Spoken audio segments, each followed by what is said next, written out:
ఒక అద్భుతమైనటువంటి దృశ్యం ఇక్కడ ఆవిష్కృతమైనదండి.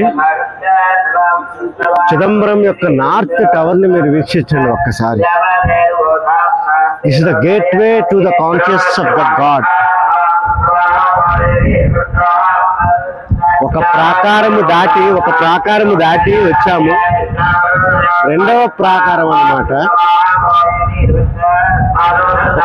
యాక్చువల్గా గోపురం అంటే ఏంటి అనేది మనం అర్థం చేసుకోవాలి. కానీ చూపెడుతున్నది ఒక గోపురం అంటే ఏంటంటే ఒక ప్రోగ్రామ్ చేయబడినటువంటి ఒక కాన్షియస్ లోపలికి ఒక ముఖద్వారం. అంటే ఈ టెంపుల్ కి ఈ యొక్క ప్రాకారానికి రాకముందు ప్రాకారం లోపలికి వచ్చాక ఆ యొక్క కాన్షియస్నెస్ చేంజ్ అవుతుంది. ఎందుకు ఒక స్పేస్ గాడ్ ని ఇక్కడ ప్రోగ్రామ్ చేస్తున్నారు.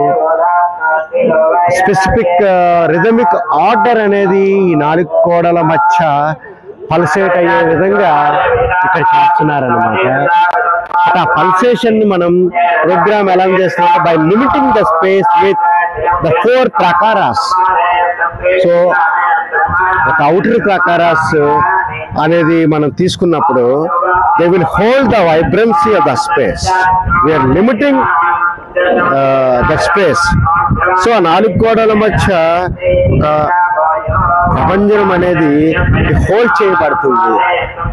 ఇన్ దట్ పల్సేషన్ మనం ఉండడం ద్వారా మనం హీల్ అవుతాము. That pulsation, that environment will take therapeutic qualities with in that vibration అన్నమాట. ఏది ఇంపాక్ట్ అవుతుంది దేవాలయానికి రావడం వల్ల? నీ లయ, నీ ఆత్మ, నీ శరీర వీణ ఏదైతే ఉందో ఆ యొక్క శరీర వీణ ఈ యొక్క స్పేస్ లో ఉన్నటువంటి టెంపుల్ వీణ అని మనం అనుకునేటప్పుడు ఆ టెంపుల్ వీణ చేత నీ శరీర వీణ ఎలైన్ చేయబడమే, ఎలివేట్ చేయబడమే ఒక భారతీయ వాస్తు శాస్త్రం యొక్క ఉద్దేశం. అందుకు one of the tool is the temple.